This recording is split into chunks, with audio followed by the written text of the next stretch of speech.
All right. So we are working on a shot that we kind of started last week. This is Meredith exploding. This is the part we did last week where we make her splatter into a million pieces. This is just kind of a rudimentary first shot at this, but you can see that we're on kind of the right track with what we want to do. But now we have these other parts of the short that are going to go into this shot. So we have the shot of Meredith firing her gun, and then this beautifully lit shot of the bolt coming down the hallway, and then hitting her enemy and starting the explosion. So there's some things that we want to do here. We want to add like the gun firing right here, and then the bolt coming down the hallway here, and then the bolt hitting her in the chest, and boom, she explodes. So we're going to start working on some of this stuff, and the first thing that we're going to do is we're going to start working on this gun firing effect. So there's some stuff that we need to do here. So first and foremost, we need the lighting to match, right? So we want the lighting as she fires to match on these last few frames with the fully lit blue lighting that we did in the hallway, so that, you know, lighting matters and we want it to look right. So let's start there. So Chris, what we've done, and this is specifically for you, I know that Chris is not everybody on the internet, but everybody on the internet today is going to be named Chris. So what we did is we've got a project file here with our shots, and we've got our first shot of Meredith firing her gun. And then we've got two shots. We've got one shot that is just Bad Meredith on the left, and I'm going to shut off the mask so you can see exactly what's happening here. Obviously, there's no Meredith down the hall because they're played by the same actor. We've got that shot of Bad Meredith on the left, and we've got this other shot of Good Meredith down at the end of the hallway, firing the gun. And both of these have kind of similar lighting to them. You can see that we have somebody in the foreground over here. Let me just fit this to the screen real quick. Somebody in the foreground over here, probably Mello or Mark, making some light fly down the hallway so that it looks like this laser bolt thing is like zipping down the hallway about to hit the Bad Meredith. And we tried to match the lighting for both of those shots so that when you see the finished deal, you kind of get this feeling like the bolt is traveling down the hall and is ready to hit her. So this effect it happens really quickly. It's only 1 second from when she fires. So it's less than a second from when she fires to when the bolt hits her in the final shot. So this is that pre-composition that we're looking at with those two shots, and then I cut it into this to kind of show what the whole sequence would look like all together. So let's get into actually doing stuff to make this look a little bit more realistic. So the first thing that we want to do is we want to make the lighting effect happen here. So she obviously starts firing the gun right here at about 14 frames in, and in a couple frames we need this to get very bright and blue and kind of match this coloration that we have over here. So one thing that we can do to kind of match the coloration is let's use the info tab and then hover over this kind of blue turquoise color that we have in the scene. So I'm going to write this down on the whiteboard, but you can see that this blue turquoise color is red 42, green 100, blue 142. I'm writing those numbers down so that we can get an idea of exactly kind of what color we want to colorize Meredith's shot with. We can tweak that a little bit to make everything match as we go. All right, so right here where this gun goes off is pretty much where we want to start the brightening of this shot. And so there's some plugins plugins that we can use to do that. The first one that I'm going to use is called exposure. So let's do control space to bring up our effects console and type in exposure and hit enter. And it will plop exposure onto our scene. The reason I like exposure is because it kind of naturally overexposes the image and makes the lighting kind of look nice and realistic. And we can combine exposure with some colorization to kind of drive home making the shot look crazy and bright. All right, so let's go ahead and start with exposure. So what I'm going to do is I'm going to set the first keyframe for exposure 1 frame early. So just before she starts firing off the gun, I'm going to set my first keyframe. So my first keyframe is going to come right about here. I'm going to set the exposure keyframe there, and then I'm going to go ahead and push U so I can see where my keyframe is, and I'm going to basically go like 2 keyframes in, and I'm just going to push the exposure way up. And then I'm going to do a little bit of gamma correction too so we don't get so much grain going on. And I should probably animate the gamma correction so that it's not all wacky. So let's go ahead and set a keyframe for gamma correction. And our gamma correction we want to be at 1 on that first keyframe. And then we can gamma correct a little bit to help out with the effect.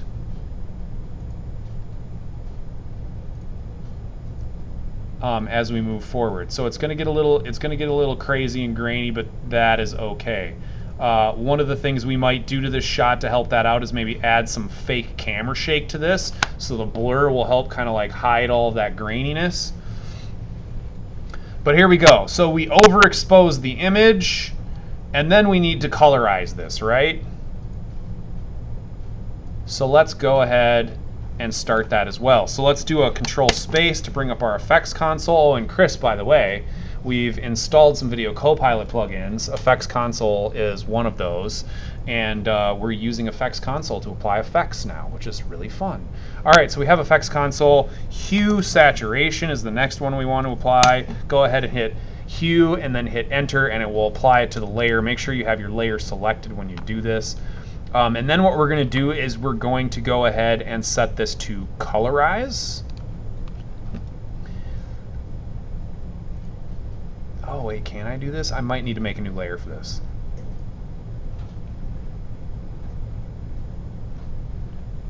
Hold on a second. I'm going to not colorize for just a second to see if I can actually like, I can change the hue and saturation and lightness and all that good stuff.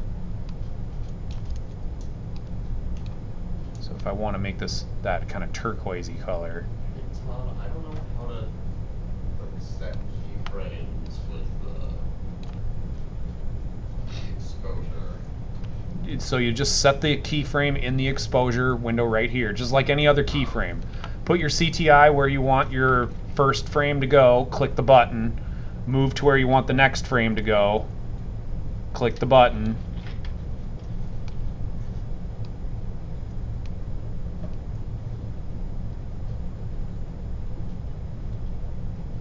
Alright, so I screwed around with some of my settings here real quick just to see if I can make this work so that it's easily animatable. So there's a couple different ways we could do this. We can do this on this same layer, which is what I'm going to try to do.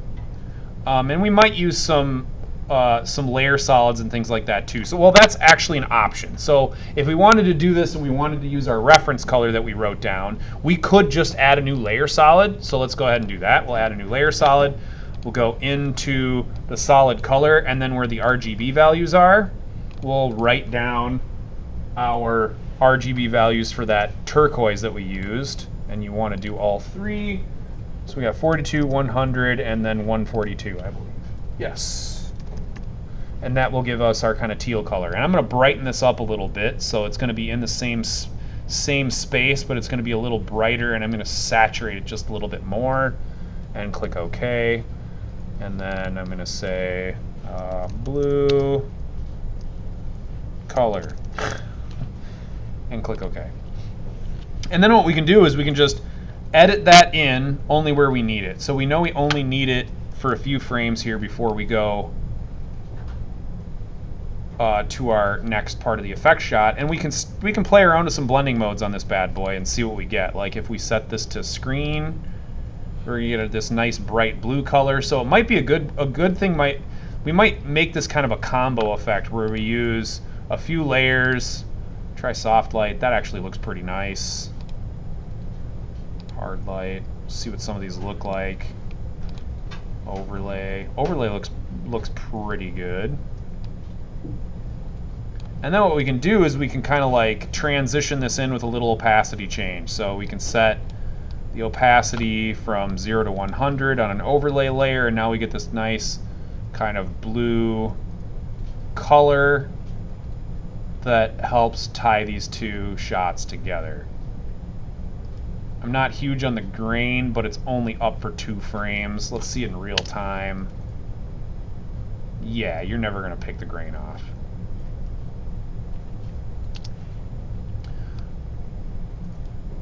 Cool, and then you can kind of fine tune this. So if you think it's too overexposed or whatever, or the gamma's overcorrected, you can futz around with this a little bit and kind of fine tune it and get it where you want it to be.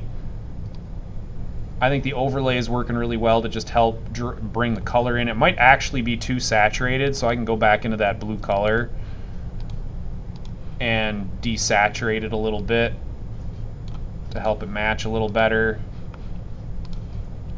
That looks pretty good. Cool. And keep in mind that none of these shots have been color graded. They're all flat. So we can take that into account as well.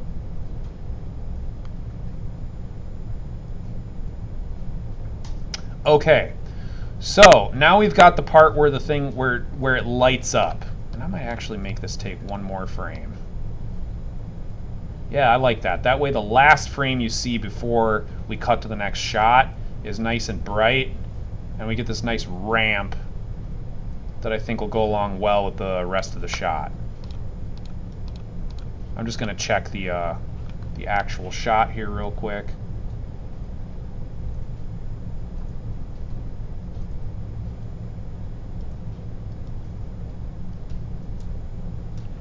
Cool, and this is all still rough. Like, we might need to work the timing on the bolt. She might already be hit by this thing, because I kind of edited this so that her hands go up once and then they go up again, just to make it impact a little bit more.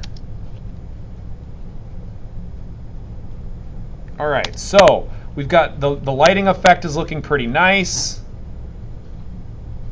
Now let's go ahead and start playing around with some effects to make that gun blast look cool. So to do that, what we did is we downloaded the Shockwave plugins, Shockwave footage from Video Copilot, and we're going to use that. So I'm going to run out here to my hard drive and, where is it? Grab some of these video assets. And I'm going to pause this real quick because I need to give these guys this stuff too. Okay, so I have copied some Shockwave stuff over to the other guys here so that they can follow along with this tutorial. I've created a new folder in my project called Shockwaves, and I'm going to import those MOV files into After Effects here. And I'm going to do that not on the recording. And they're there. So we have Shockwave 2, which looks like this. We have Shockwave 7, which looks like this, and we have Shockwave 11, which looks like that.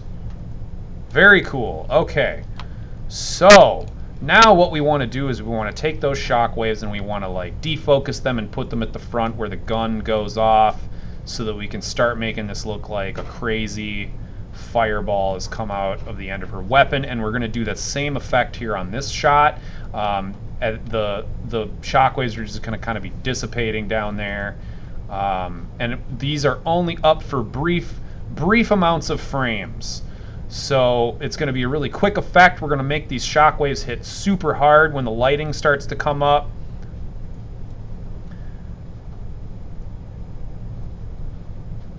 Yep.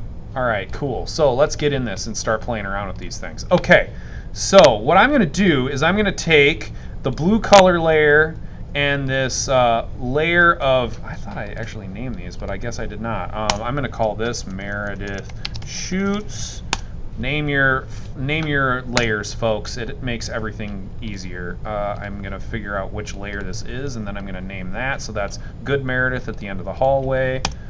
Good Meredith fires. And then we've got Bad Meredith dies. Alright, cool. Now we got a whole story inside of our layer stack. Very good. Okay, so I'm going to take the blue layer and the Meredith Shoots layer, and I'm going to pre-compose these two layers together so that we can work on them individually from the other two shots. So let's go ahead and pre-compose these and call this Meredith Fires PC. You want to move all attributes to the new composition and adjust the composition duration to the time span of the selected layers, and click OK. All right, now we can double click on that pre-composition and we can play with just this one layer. Boom. Okay, cool. So we're really only focusing on these 5 frames at the very end. And so we need to get our shockwaves in here and start playing around with some camera time or some retiming and layering them up a little bit to create a nice convincing effect. We might add in some particle effects here too, just to help bolster this whole look. It's too bad we shot this and it was so dark because I couldn't pull some more depth of field so that we could see the gun a little bit better. But it is what it is, and we're gonna roll with it. Do we move all attributes when we Yes, move all attributes, please. Is everybody ready to keep on cruising? Mm-hmm. All right, cool. Okay, so let's go ahead and grab our first shockwave, and I want one that kind of starts off. I'm digging shockwave 7. I want one that starts off a little smaller, and they start off and then they dissipate. And these are about 3 seconds ish long. Well, we're using 5 frames, so we need these shockwaves to hit real fast and maybe get through like at least half of their animation in this shot, and then we'll let that animation cruise over to the additional shots down at the end of the hallway to let the effect kind of breathe a little bit. I like how I said Meredith Fies. It's supposed to be fires, but whatever. Okay. All right, so let's bring Shockwave 7 down here and start playing around with it. So immediately you'll notice that it's way longer and it's way smaller than it's supposed to be. So let's do this. We want this Shockwave to really only be working down here at the end of this composition. So what we're going to do is we're going to retime this right away. Let's do timing first, then we'll do placement and color and all that good stuff. Sound good? So what's one thing right away that we can do to kind of help us with this shot? I want to be able to see just the shockwave, but none of the black on it. What do we do? You want to change the mode to add? Correct. Mode to add or screen or color dodge or any of these. You can play with all of these additive modes. I'm going to set mine to screen, and the reason I'm going to set it to screen is because we're going to do multiple of these layers together. We're going to layer up 3 different shockwaves on this thing in like different scales and stuff to kind of bolster the effect a little bit. So I'm going to set mine to screen for now, but I might change that later. Any of those will work. Okay, the next thing that we're going to do is let's just edit the shockwave where it's actually going to be taking place. So let's option left bracket so that it's at frames 14, 15, 16, and 17. And that's it. Only those 3 frames. And then what we're going to do is we're going to time remap this. So I'm going to right click on the shockwave and I'm going to say enable time remapping. And what this does right away is it gives you a keyframe at the beginning and a keyframe at the ending of the clip that you brought in. Now we can't see the keyframe way down here at the end. So what I'm going to do is I'm going to shut the keyframe off. And then hopefully it'll, oh great, okay, never mind, I can't do that. So what I'm going to do is I'm going to time remap again. I didn't know that I couldn't do that, sorry.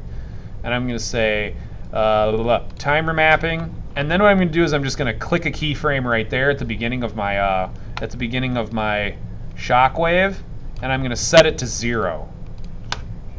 That's our 0 point. And I want this to expand pretty quickly, so I'm going to forward this almost to the point where it would start to dissipate. So we get kind of 3 good frames of this thing spreading out on the screen. All right, cool. You guys ready to keep on cruising? You good, Riley? Okay, so obviously there's some stuff we need to do now. We need to scale this thing, we need to position it, we need to blur it a little bit. all these kinds of things, right? Because it's going to be it's like right next to the lens in the foreground over here. So let's start first with just positioning this thing. So I got my move tool set up, and I'm just going to move this right over here, kind of on the barrel of the gun. And I'm also going to scale this up quite a bit. Like scale it up at least yay big. I want to go bigger. I want this to be crazy. Yeah, there we go. Kapow! Now, obviously, this can't be in focus, right? Because the barrel of the gun is out of focus. We need to make sure that this is not in focus. We might even want to add like a little bit of brightness at the barrel of the gun right before this shockwave kind of comes out. A little bit later, just to shine it all on. Do we want to play with the scale, like adding or just time it so it's not starting out so big with the scale at all? You can if you want to. Okay. I kind of feel because this is only happening in 5 frames that we can go big with it. Like if you watch this, let's watch it real time. All right. So you don't really notice, and we're gonna see this thing kind of trail off in the next shot for 8 to 10 frames, right? Blur this thing? Yes, we should. That's the next thing we need to do. So let's go ahead and Command plus and type in. I'm just going to do a fast box blur because I don't think we need anything super special for this. And I'm going to get over to the effects controls, and I'm just going to blur this thing out. I still want to see some texture on it. I don't want it so blurry that I can't see any texture. That's not blurry enough. Kind of something probably like that-ish.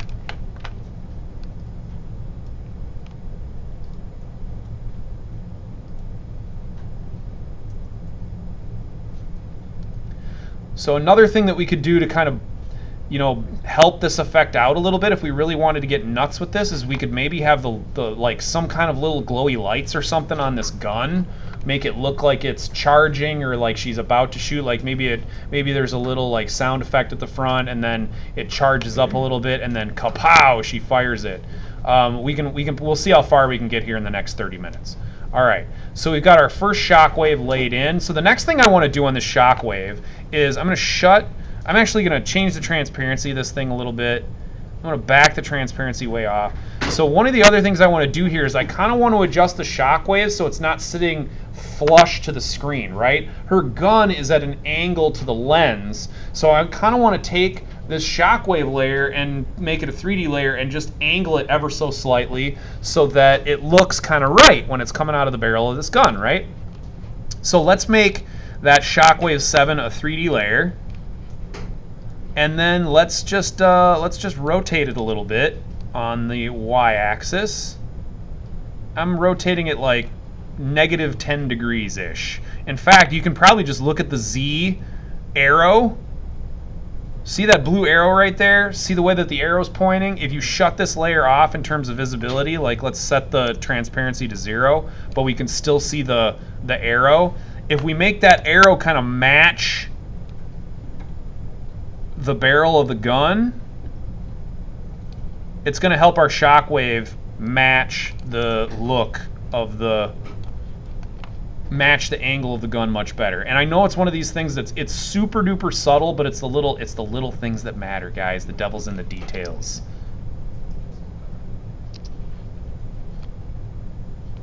And I'm feeling like I need to blur this just a little bit more. There we go.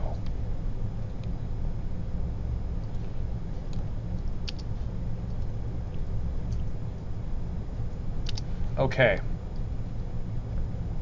So far, so good. All right, now we can play with colorizing this thing.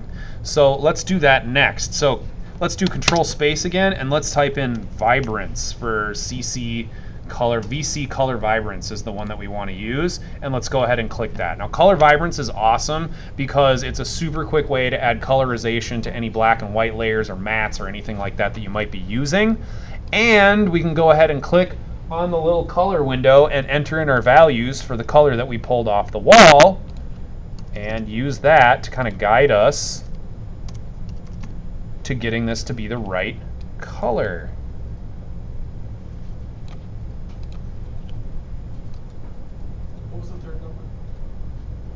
It's 42, 100, 142.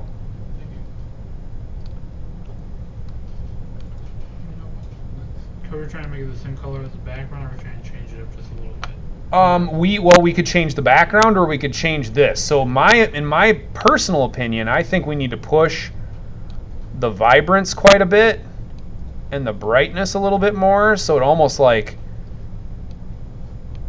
gets really hot. And then we might even change the saturation of this one a little bit more. And I suppose we could push the color a little more turquoise if we wanted to.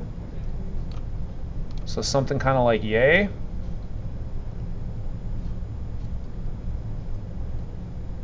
You know, I'm almost feeling like we've got the animation backwards for this thing. So I almost feel like this is what should happen. I almost feel like our brightest keyframe should come first. Right? So as soon as that explodes out of the end of the barrel,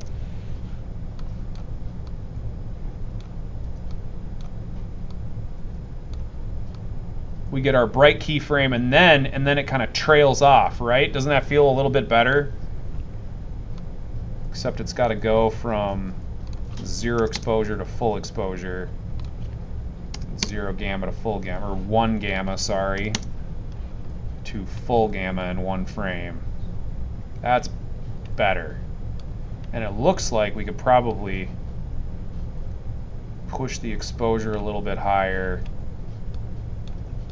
And instead of going like fully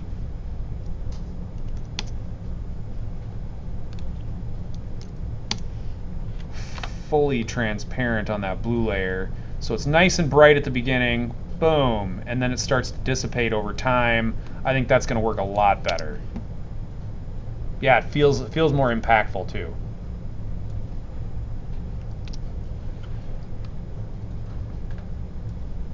I almost feel like the shockwave should move up just a little bit. And I almost feel like I need to play with the way this is pointed as well. There we go.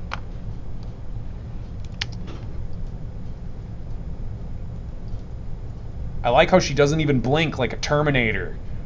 Boom. Okay, cool. So we see her fire.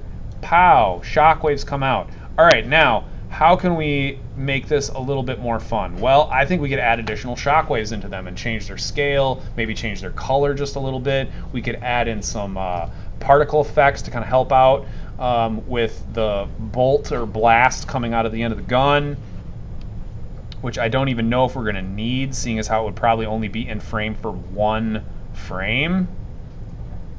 I think I pushed this a little too far. I'm going to go back to like 50% with the color, and I'm going to go a little higher with the exposure. There we go. Now I'm happy. All right, cool. So let's do this. Let's take our Shockwave 7 and let's duplicate it twice. So it's going to look all effed up at first, but then what we're going to do is we're going to use a little trick here. We're going to go ahead and grab one of our other shockwaves. So let's take Shockwave 2, and then we'll click on the top Shockwave 7, grab Shockwave 2 and hold the Alt key, and then drag it onto Shockwave 7 on the first layer and let go, and it will replace Shockwave 7 with Shockwave 2. And now you've got 2 differing shockwaves. If we solo this, we can see what that shockwave looks like. Looks pretty cool. So then we can start playing around with this a little bit. Like we can come in here and play with the scale of it. Like maybe we thin it way out and stretch it out a little bit. And we can start playing with the time remapping too. So if the time remapping is not working at 0, well, it is working at 0, but I think we might need to do a little scale animation on this thing just to help it along a little bit, have it start out nice and small, and then come back up to full scale after it's fired off. So we get something kind of like this. You can see the second layer in there. it creates this nice energy occlusion kind of thing going on. We can play with the color too. So if we want to come in here and play with the color vibrance a little bit, let's go ahead and change that color up. Let's change it to like a greenish color, or like just a color that's a little bit different than the turquoise. So it gives us a little bit of variation on our shockwave look.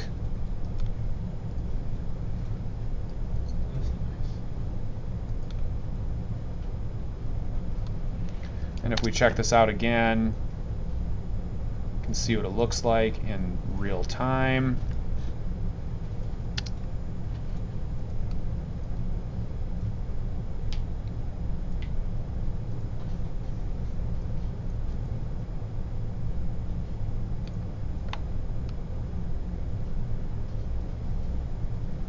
Looks kind of cool. We can play with blend modes too if we want to. Trying add, I'm not really a fan. Trying lighten, that's interesting, but I'm not really a fan. Trying color dodge. Yeah, I'm gonna stick with screen. Screen's usually just a little cleaner. And then let's do, so we've got 3 shockwaves here. Let's go ahead and go to our second shockwave 7, and we're gonna do the same thing. Let's go ahead and grab shockwave 11 now, and drop that down, hold the Alt key, let go, and we're going to get yet again another shockwave look. This one's crazy looking. I'm going to go in and change the color to this one to like a nice orange color. I want some opposite color in here to make these look make it look a little more freaky looking. And I think I'm going to pull back the opacity of that just a little bit. Maybe not the opacity, maybe I'll play with the vibrance settings a little bit.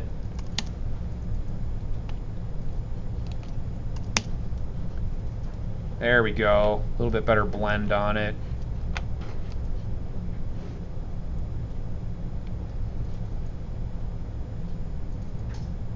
Cool, the really good sound effect. This should look pretty fantastic when it's all said and done. I'm going to go ahead and render this out so we can see kind of what it looks like. Alright, we're getting there. Slow but sure.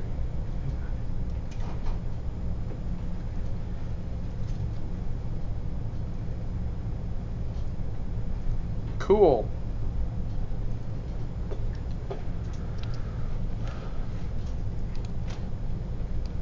Okay, so now we have to finish what we started.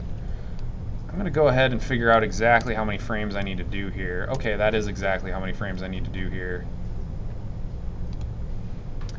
I'm also going to change the name of my HTC Deja Vu Edit 5 TR Final Length Cut Comp blah blah blah blah blah 800 miles of garbage.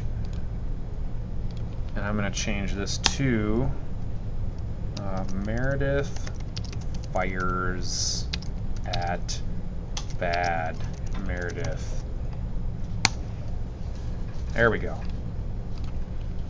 And this is going to be Meredith fires CU pre-comp. Alright, cool.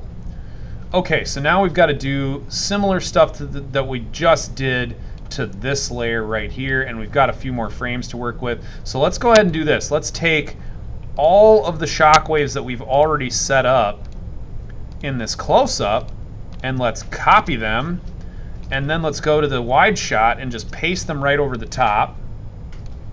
And then all we really need to do at this point is scale them, position them, and make them work for the shot that we have right here.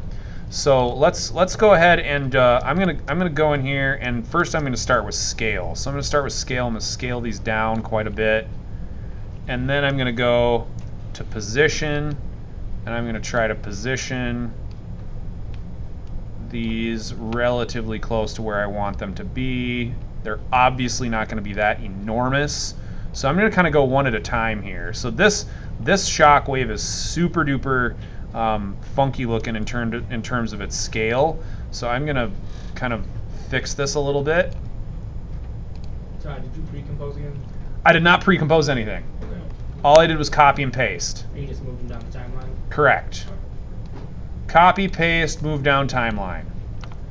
And now I'm kind of working on these one by one. So I've got this shockwave. I'm going to go ahead and solo a few layers here so I can work on a few layers at once. So I've got shockwave 2, and then now I can see shockwave 2 just over the top of what I just created. So now we can kind of see where Meredith is, and we can position these a little bit better. So I'm going to take this position and kind of line it up as best I can. I think I'm actually just going to change the transparency to 0 on this so that I can see the center, and just drag the center right where it needs to be using the big honking arrows, and then we should be really, really close. And if I turn this back to 100% and I play with the scale a little bit,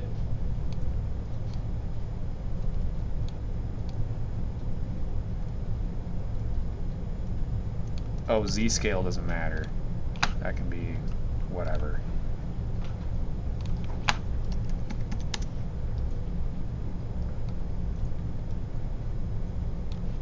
Alright, so now we've got that scale happening, but it's definitely not going to take up the whole room like it just did. I do want it to stretch out a little bit.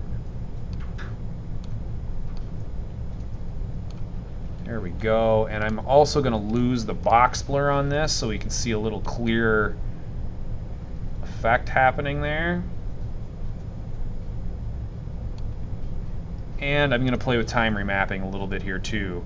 So we've got scale, time remapping, some other stuff's happening here. I'm going to take the time remap, and I'm going to have this start a little later.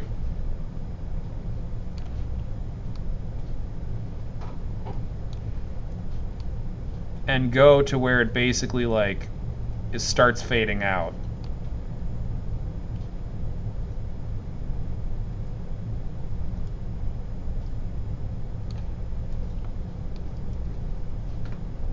And seeing as how it's so quick, I don't want it to fade away completely. I just want it to start fading away.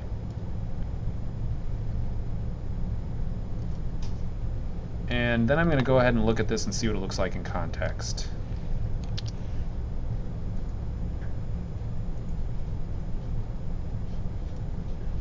Okay, and something's wrong because I'm seeing the wrong shot here. Oh yeah, it's because I got things soloed. So I can turn this back on. This fit. Then we can see it in context. Definitely looks like it's got some power. Cool. Alright, so we've got one shockwave kind of in there.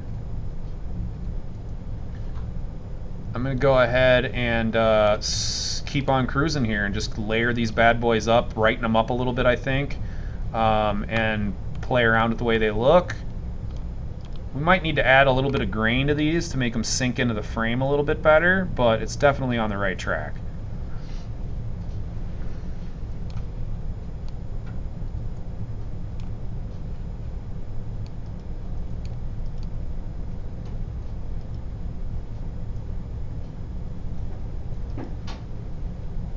All right, cool. So I've kind of got things dialed in for that layer. So there's a couple things we can do for the next few layers. So I can take the position and copy it, and then paste the position onto the following few layers. And to do this, I'm just pushing P for position, and then pasting the position data into where this guy's sitting. So if I click one of these back on and solo it, and then scale it a little bit. Scale this down a lot. Okay, more.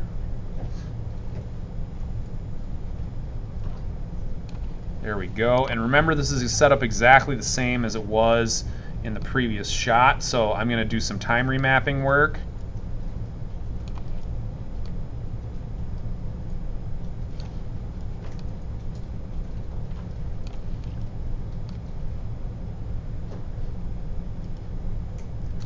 Time remapping work, and I'm going to get rid of my fast box blur because Meredith's pretty much in focus back there.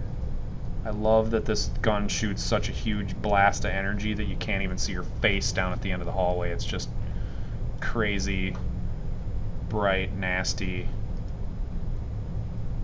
energy coming out of the end of this gun. Cool, that's looking really nice. And now I can pretty much unsolo all this stuff and see everything. So I'm going to go back over to Shockwave 11. We're going to scale this way down. We're going to take the blur out of it. And we're going to play with the time remapping again so that this works.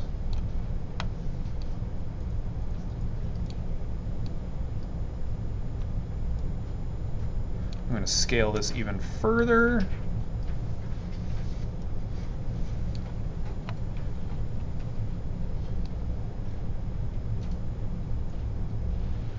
And I'm going to play with the time remapping a little bit more. I want this to start a little bit bigger and then end. Oh, actually, that's really nice. I want it to dissipate a little bit.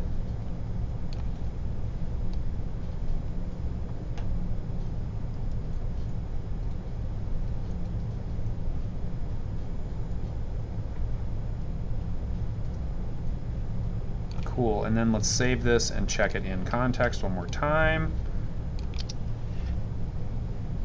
Sick.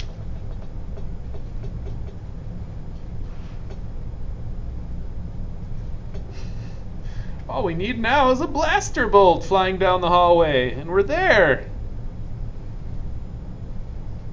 Neat. Okay.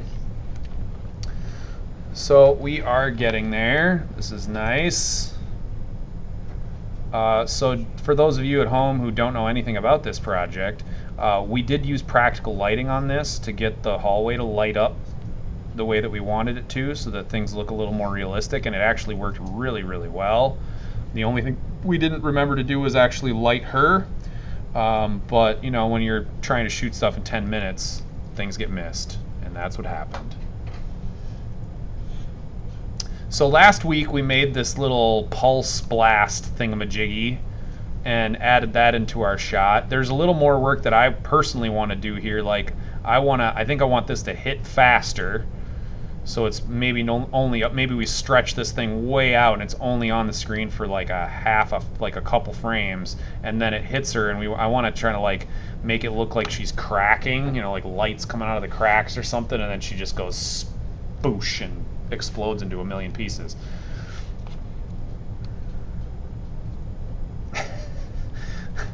Oh, that's hilarious. All right, so let's go ahead and work on adding this like blaster looking thing to her. So what do you guys think? Do you think this gun is like a blaster from like Star Wars, or maybe something different?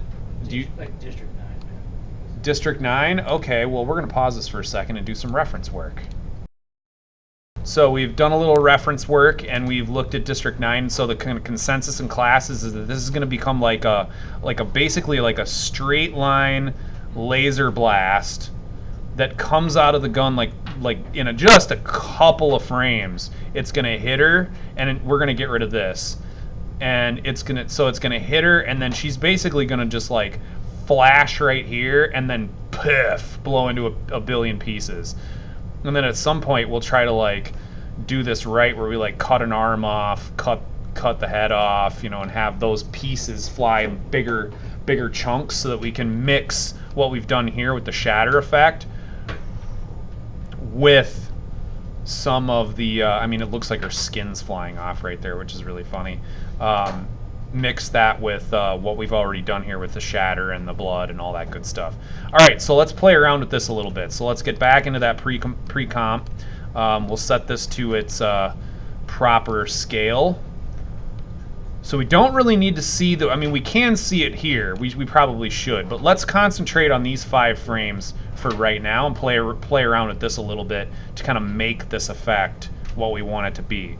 So I love the idea of this being like a laser blast. So in order to kind of get, ooh, you know what we can use here? Saber, y'all. We're gonna use Saber for this. All right, cool. So let's go ahead and just shut our shockwaves off for right now. And we've installed Saber on our system as a Video Copilot plugin.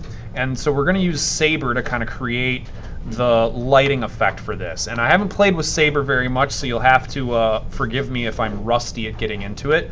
But I believe what we need to do is we need to make a new black layer solid. Let's call this Saber.